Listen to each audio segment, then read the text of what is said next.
All right, question number 5. We're given functions f and g, and we're going to find the domain of f, g, f plus g, f minus g, f times g, f times itself, f times f divided by g, and g divided by f.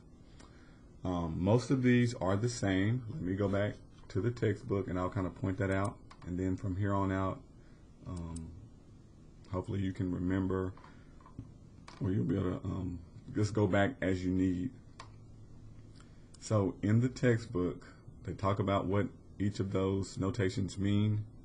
And then move this guy a little bit.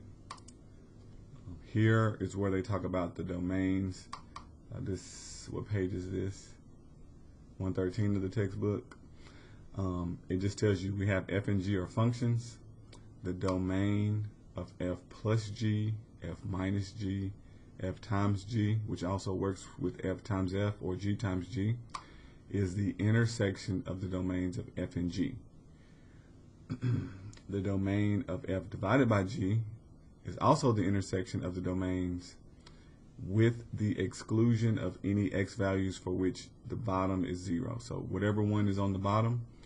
So in this example, we're going to be doing one time g is on the bottom, so we will exclude anything that makes g 0. And then one time f is on the bottom, so we will exclude anything that makes f 0. So first we're going to start out listing f and g. So f of x is x minus 9. And then g of x is equal to the square root of x plus 5. Okay, so domain of f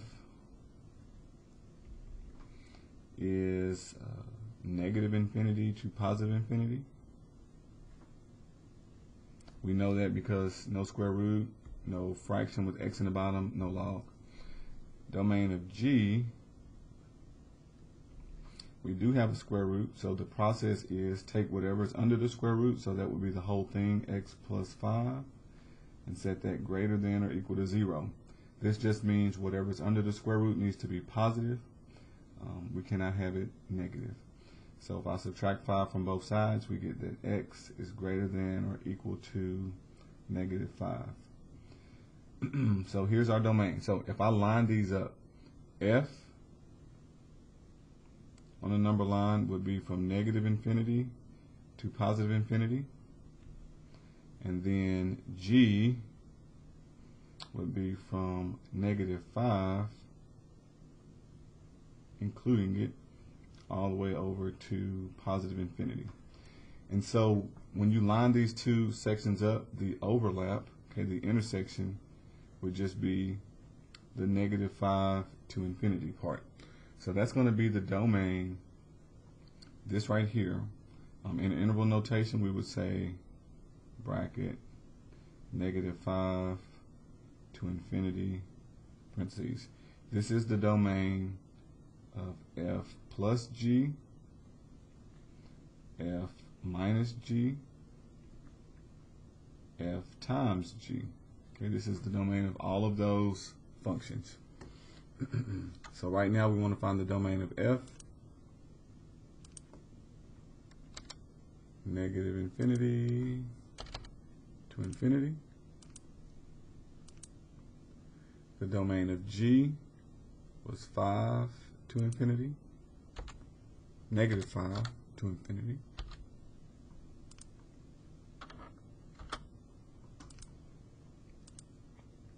All right, domain of f plus g.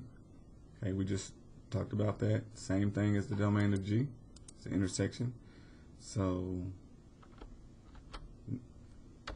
negative 5 to infinity. Uh-oh, hit enter too soon. Gotta close parentheses here. Domain of f minus g, same thing. Bracket negative 5 to infinity. And then domain of f times g. Bracket -5 to infinity.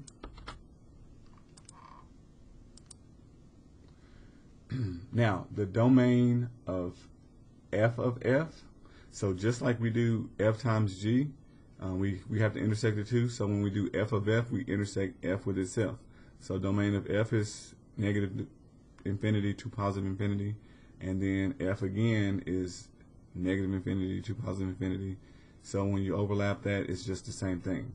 So it's the same concept. It will be the overlap of this on top of itself. It's the same thing. So negative infinity to positive infinity.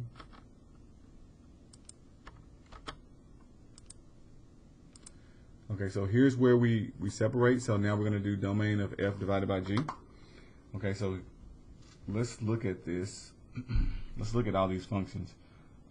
If we do f plus g, because we're going to need to do this part as well, that's just adding them up. So that would be x minus 9, that's the f equation, plus the g equation, which is square root of x minus 5.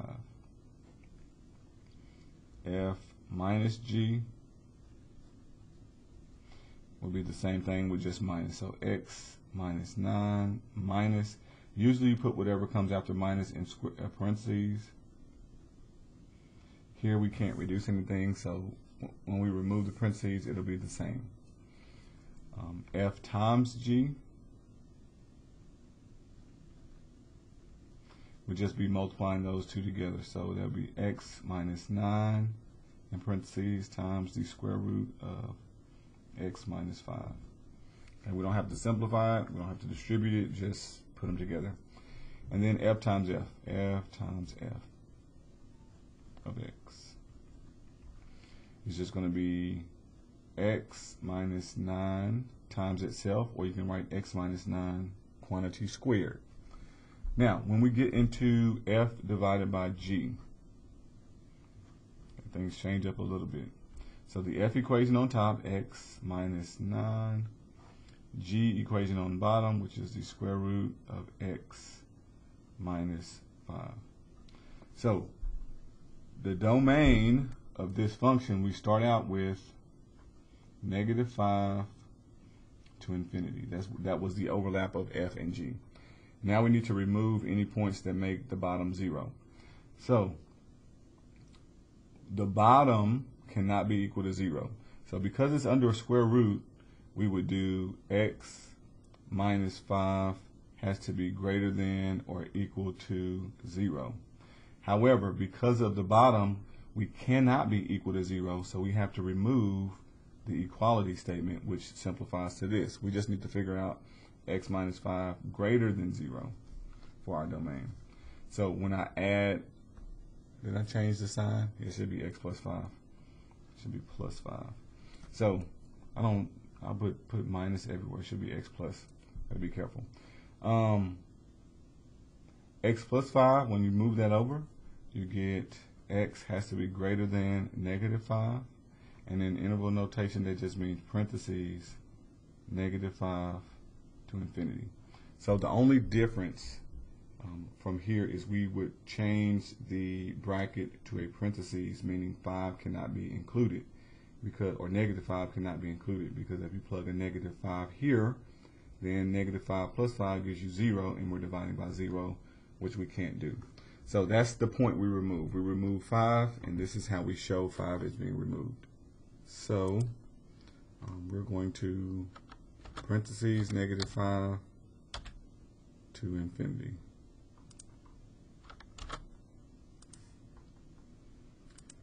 All right, and then when we do g divided by f, so I'm running out of room here, g over f.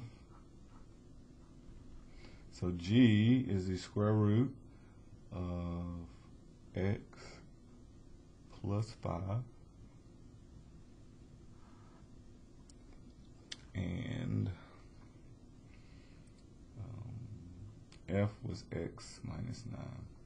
So again, we start out with -5 to infinity. The part that makes the bottom 0, we say x minus 9 cannot be 0. Add 9, so x cannot be 9. So in this number line,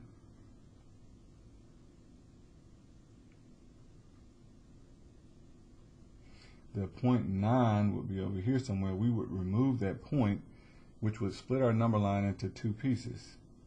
-5 to the left side of 9, and then we have to do union 9, right side of 9 to infinity. So this is how we would do our domain. So we just have to remove that 9, that point 9. So we would go bracket -5 to 9, close parentheses, union, open parentheses, 9 to infinity.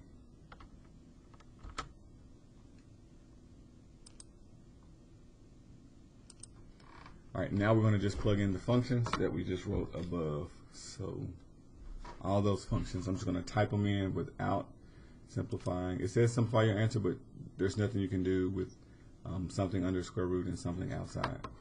So we're going to do x minus 9 plus square root of x plus 5.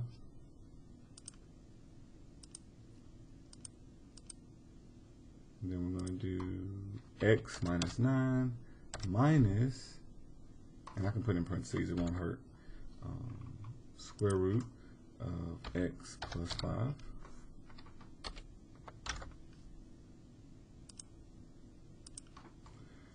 And then f times g, we're going to do in parentheses x minus 9, and then square root of x plus 5.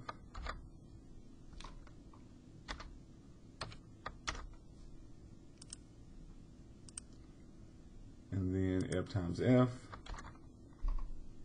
x minus 9, quantity squared,